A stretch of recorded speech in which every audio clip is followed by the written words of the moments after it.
अस्सलाम वालेकुम प्यारे बच्चों, आज हम उर्दू मज़मून में सबक नंबर 14 जिसका उन्वान है एक ख्वाब पढ़ेंगे और जिसके मुसन्निफ है शमीम हनफी। तो आइए बच्चों, अब हम पढ़ते हैं सबक नंबर 14 एक ख्वाब, मुसन्निफ शमीम हनफी। चलेंगे, पहले हम मुसन्निफ का तारुफ पढ़ते हैं। शमीम हनफी की पैदाइश 14 जनवरी सन 1938 ईस्वी में हुई। शमीम हनफी उर्दू के एक मुमताज़ नक्काद हैं। तनकीद के अलावा उन्होंने ड्रामे भी लिखे हैं। इन्हें बच्चों के अदब से भी दिलचस्पी है। कटा हुआ हाथ और भूतों का जहाज इनकी कहानियों के मजमूए हैं। उन्होंने दूसरी ज़बानों से कई तर्जुमे किए हैं। ज़ेर नज़र कहानी एक ख्वाब एक यूनानी कहानी है जिसे शमीम हनफी ने बड़े दिलचस्प अंदाज में बयान किया है। इस कहानी में ये बताने की कोशिश की गई है कि आदमी की तंदुरुस्ती उसी वक्त बरकरार रह सकती है जब जिस्म के तमाम आज़ा मिलजुल कर अपना काम अंजाम दे। बच्चों, शमीम हनफी की पैदाइश 14 जनवरी सन 1938 ईस्वी में हुई और वो एक मशहूर तनकीद निगार हैं। नक्काद के मानी होते हैं तनकीद करने वाला। और बच्चों, उन्होंने मुख्तलिफ ड्रामे लिखे हैं। इन्हें बच्चों के अदब से भी बहुत दिलचस्पी थी और उन्होंने जो कहानियाँ लिखी हैं उनके नाम कटा हुआ हाथ और भूतों का जहाज है। इसके अलावा उन्होंने दूसरी कई ज़बानों के तर्जुमे भी किए हैं। ये जो हम सबक पढ़ने वाले हैं एक ख्वाब एक यूनानी कहानी है जिसे मुसन्निफ ने बहुत ही अच्छे अंदाज में बताया है हमें। और इसके अलावा हमें ये बताने की कोशिश की गई है कि हम उसी वक्त तंदुरुस्त रह सकते हैं जब हमारे तमाम आज़ा मिलजुल कर अपना काम अंजाम दें। चलेंगे बच्चों, अब हम सबक शुरू करते हैं। मैं सबक पढ़ती हूँ और उसको समझाती हूँ। सबक के आखिर में बच्चों हल किए हुए मश्की सवालात भी दिए हुए हैं। सबक शुरू करने से पहले मैं आप लोगों को एक बात बोलना चाहती हूँ कि बच्चों, हमने हमारी चौथी जमात की इंग्लिश की दरसी किताब में एक टॉपिक पढ़ा था जो आप लोगों को याद है क्या? उसका नाम था अ टीम ऑफ वर्कर्स। याद आया कुछ? अ टीम ऑफ वर्कर्स, जिसमें बच्चों हमने देखा था कि ईयर, हैंड, बेली और मुख्तलिफ पार्ट्स ऑफ बॉडी वो भी ऐसे ही बोल रहे थे कि हम ही सब काम करते हैं, हम ही सब काम करते हैं और ये बेली आराम करती है। तो ये सबक भी कुछ उसी तरह है। इस सबक में भी हम उसी तरह का ही पढ़ेंगे कि इस सबक में भी बच्चों तमाम जो जिस्म के आज़ा है वो पेट को डांट रहे हैं। अब वो क्यों डांट रहे हैं, इसके लिए अब हमको सबक पढ़ना होगा। तो चलेंगे, सबक शुरू करते हैं। एक रात एक बड़े मियाँ ने ख्वाब देखा। अजीब ख्वाब था। क्या देखते हैं कि इनके दोनों हाथ, दोनों पैर, मुंह और सारे दांत बुरी तरह पेट को डांट रहे हैं। बच्चों, इस सबक में एक बुजुर्ग बड़े मियाँ का जिक्र किया गया है जो कि आपको तस्वीर में नज़र आ रहा है। देखिए, वो सोए हुए हैं। तो उन्होंने ख्वाब में क्या देखा कि उनके जो जिस्म के आज़ा है जैसे कि दोनों हाथ, दोनों पैर, मुंह और सारे दांत, ये तमाम आज़ा मिलकर वो बड़े मियाँ के पेट को डांट रहे हैं। पैर कह रहे थे, पेट रे पेट, तू मोटा भी है और अकल का खोटा भी, काम का न काज का, दुश्मन अनाज का। हम दिन भर चलते हैं, बाजार जाते हैं, खाने पीने का सामान लाते हैं, तू बस खाता है और चैन की बंसी बजाता है, निठल्ला कहीं का। ये सुनकर दोनों हाथ बोले, हाँ हाँ, पैर ठीक ही तो कहते हैं। अब हमी को देखो, हम कितनी मेहनत करते हैं। बाग की सफाई, गेहूं की पिसाई, फिर आग जलाना, खाना पकाना, ये सब हमारे जिम्मे, और तू सब कुछ चट कर जाता है, मुफ्त खोर। जैसा कि उन्होंने ख्वाब देखा बड़े मियाँ ने, तो उस ख्वाब में जो आजा उनको डांट रहे थे तो उसमें से पैर कह रहे थे कि तू तो बहुत ही मोटा है और साथ ही साथ तुझमें जरा भी अक्ल नहीं है और कोई काम नहीं करता है। और जो कहावत है ना, काम करना कांच का दुश्मन अनाज का, यानी कोई काम का नहीं, सिर्फ खाते पीते ही रहता है। और पैर अपना काम उसको बता रहे हैं कि देखो हम कितना काम करते हैं, दिन भर बाजार जाते हैं, चलते हैं, खाने पीने का सामान लाते हैं और जो हम लाते हैं उसे तू खा जाता है, निठल्ला निकम्मा कहीं काम। चैन की बंसी बजाने का मतलब होता है बच्चों ऐश करना, और निठल्ला जैसे कि मैंने आपको बताई, निकम्मा कहीं कोई काम नहीं करता है, बस खाता जाता है। इसके अलावा इसी बात सुनकर दोनों हाथ भी उसे क्या कहते हैं कि हाँ, ये पैर की वो दोनों हाथ भी पैर के हाँ में हाँ मिलाते कि हाँ पैर सही कह रहे हैं, अब हम ही को देखो, यानी दोनों हाथ बोल रहे अपनी तारीफ कर रहे कि देखो हम कितनी मेहनत करते हैं। और वो भी अपने काम की फहरिस्त गिनवा रहे हैं कि हम बाग की सफाई करते हैं, गेहूं की पिसाई करते हैं, हम खाना पकाने के लिए आग जलाते हैं, खाना पकाते हैं और तमाम काम हमारे जिम्मे हैं। और तू मतलब कि ये जो पेट है तू चट कर जाता है, खा जाता है, मुफ्त खोर यानी कि फ्री में तू खा जाता है, तू कुछ काम नहीं करता है। ये तमाम हाथ और पैर बेचारे पेट को जबरदस्त बातें सुना रहे थे। मुंह, जबान और दांतों ने मिलकर पेट की हंसी उड़ाई, खूब खरी खरी सुनाई।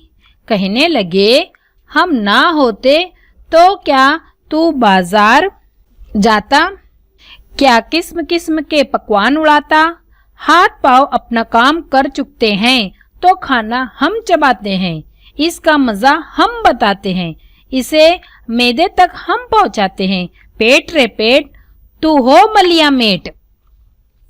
जिस तरीके से बच्चों पैर ने हाथ ने अपने काम गिनवाए, उसी तरह उनकी बातें सुनकर मुंह, जबान और दांतों ने भी बेचारे पेट को बातें सुनाना शुरू किया और उसकी खूब हंसी उड़ाई, उसको खूब खरी खरी सुनाई, मतलब उसके खूब बोला। अगर वो दांत, मुंह और जबान ना होती तो क्या ये बाजार जा पाता, अच्छी अच्छी चीजें खा पाता, मुख्तलिफ किस्म किस्म के पकवान खा पाता, और हम अगर तुझे चबा कर नहीं देते तो क्या तू अपना काम कर पाता। हम ही तो तुझे जायका बताते हैं, हम ही तो तुझे मज़ा बताते हैं, और हम ही ये जो अनाज है, जो ग़िज़ा है, वो मैदे तक हम ही पहुंचाते हैं। और उसको कह रहे हैं कि तू हो मलिया मेट। मलिया मेट के मानी होते हैं बच्चों खत्म हो जाना, बर्बाद हो जाना, मतलब मिट्टी में मिल जाना। ये पुराने अल्फाज है बच्चों, पहले पुराने बुजुर्ग अक्सर बोलते हैं कि तू मलिया मेट हो जा, यानी तू मिट्टी में मिल जा, इसका मतलब है कि तू खत्म हो जा, बर्बाद हो जा। ये झगड़ा बहुत देर तक चलता रहा, सभी पंजे झाड़कर पेट के पीछे पड़ गए थे। आखिर पैरों ने एक तजवीज पेश की। तजवीज ये थी कि हम सब के सब पेट के लिए कुछ करना धरना छोड़ दें। वाह, क्या लाजवाब बात सोची है। हाथ, मुंह, जबान और दांत एक साथ बोले, मियाँ पेट, अब तुम्हें पता चलेगा कि कायली की सजा क्या होती है। देखो बच्चों, ये जो तमाम आज़ा बेचारे पेट को बातें सुना रहे थे, तो ये झगड़ा बहुत देर तक चलता रहा और ये तमाम आज़ा उसके पीछे ही पड़ गए, पंजे झाड़कर, मतलब कि उसको बहुत परेशान कर रहे थे। पंजे झाड़कर पीछे पड़ना इसके मानी होते हैं बच्चों, किसी को बहुत परेशान करना, एकदम उसके पीछे पड़ जाना, उसकी गलतियां गिनाना, उसके हर काम गिनाना। और आखिर में पैरों ने एक अपनी सलाह पेश की, एक राय पेश की, एक तजवीज़ पेश की कि हम सब पेट के लिए तमाम काम करना छोड़ देंगे, इसको ऐसे ही पड़ा रहने देंगे। तो ये बात सुनकर मुंह, हाथ, जबान और दांत तमाम आज़ा एक साथ बोले कि वाह, ये तो बहुत अच्छी बात है, बहुत अच्छा आइडिया है। और तभी पेट को पता चलेगा कि उसकी सुस्ती और काहली की सजा उसे मिलेगी। पेट बेचारा चुपचाप सबकी सुनता रहा, गुस्से में भूनता रहा। उसने किसी को किसी बात का जवाब नहीं दिया। वो सचमुच बहुत मोटा था और देखने में बड़ा कायल और आराम पसंद नजर आता था। अब पैरों ने बाजार जाना छोड़ दिया, हाथों ने सामान उठाना और खाना पकाना छोड़ दिया, मुंह ने चुप साध ली, दांतों ने खाना चबाना छोड़ दिया। जब ये सब छूट गया तो ज़बान ने भी चीज़ों का जायका बताना छोड़ दिया। बच्चों, तमाम आज़ा ने फैसला किया कि हम कुछ काम नहीं करेंगे। जिस तरीके से उन्होंने तमाम काम गिनवाए थे, उसी तो वही काम जैसे पैरों ने बाजार जाना छोड़ दिया, कुछ सामान उठाना छोड़ दिया, हाथों ने खाना पकाना और सामान उठाना छोड़ दिया, मुंह भी एकदम खामोश हो गया। चुप साधली मतलब खामोश हो गया, कोई किसी से बात नहीं कर रहा था। और जब खाना नहीं मिल रहा था तो दांतों ने भी अपना काम छोड़ दिया, खाना चबाने का, जिसकी वजह से ज़बान को भी कोई जायका नहीं आ रहा था, तो ज़बान ने भी अपना जायका बताना छोड़ दिया। अब बड़े मियाँ ख्वाब में क्या देखते हैं कि सुबह हो चुकी है। अपनी आदत के मुताबिक उन्होंने बिस्तर से उठना चाहा, मगर उठते तो तब जब सचमुच जाग चुके होते। वो तो बस ख्वाब में जागे थे। उठना चाहा तो लगा पाँव बेजान होकर रह गए हैं। फिर हाथ हिलाने की कोशिश की तो हाथों ने भी कोई हरकत ना की, न मुंह खोल सके, न जबान से कुछ बोल सके। यूं लगता था जैसे बीमार पड़ गए हो। बच्चों, ख्वाब चल रहा है, ख्वाब में ही सुबह हो गई और आदत के मुताबिक वो बड़े मियाँ अपने बिस्तर से उठ रहे हैं, लेकिन उठ नहीं पा रहे हैं। वो उठते तो तब बच्चों कि वो सचमुच जाग रहे, वो ख्वाब में ही जागे। और जागते ही क्या देखते हैं ख्वाब में कि उनके पाँव मुर्दा हो चुके, बेजान हो चुके, हाथ में कोई हरकत नहीं हो रही है, वो मुंह भी नहीं खोल सकते, जबान से कुछ भी बोल नहीं सकते, और ऐसा लग रहा था जैसे वो बिस्तर पर बीमार पड़े हुए हो। ख्वाब इसी तरह जारी रहा। कई रोज तक बड़े मियाँ इसी तरह पड़े रहे। धीरे धीरे इनकी ताकत जवाब देती गई।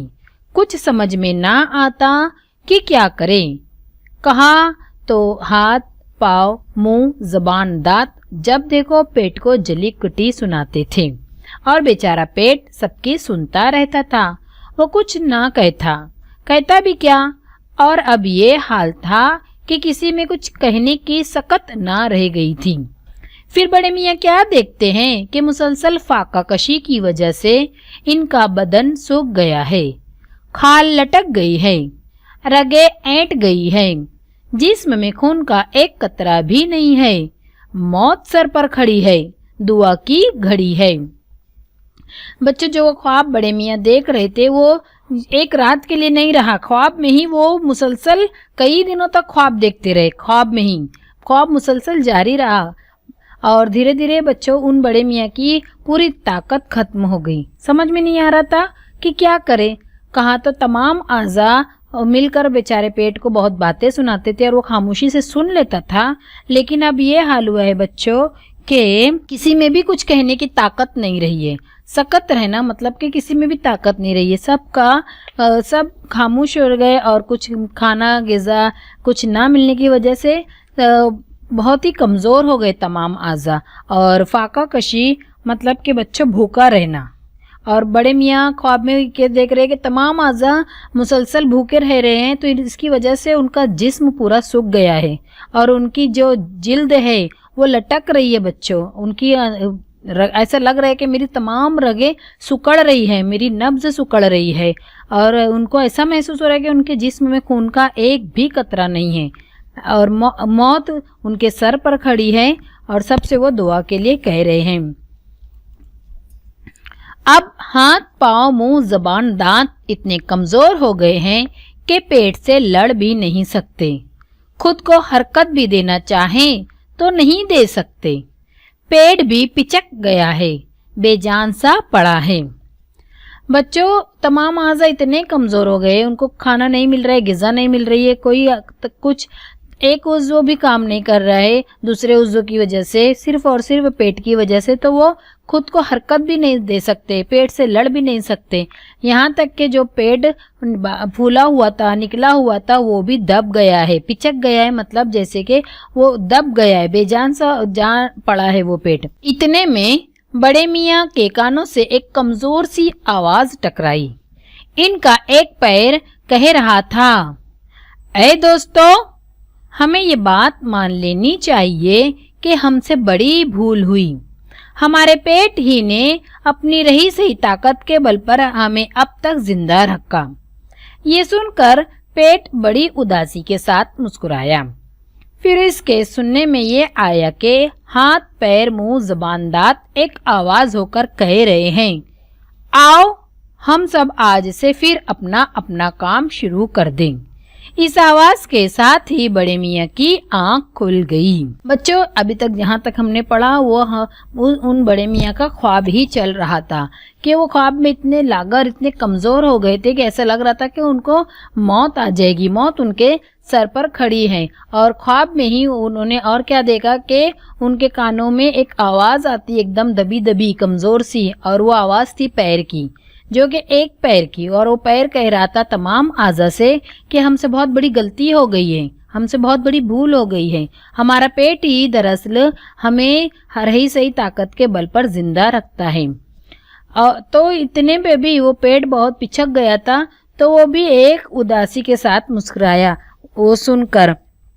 और फिर उसके अलावा तमाम आज़ा ने भी अपनी गलती मान ली और तमाम आज़ा ने एक साथ एक आवाज़ होकर कहा कि चलो आओ आज से फिर हम अपना अपना काम शुरू कर दें।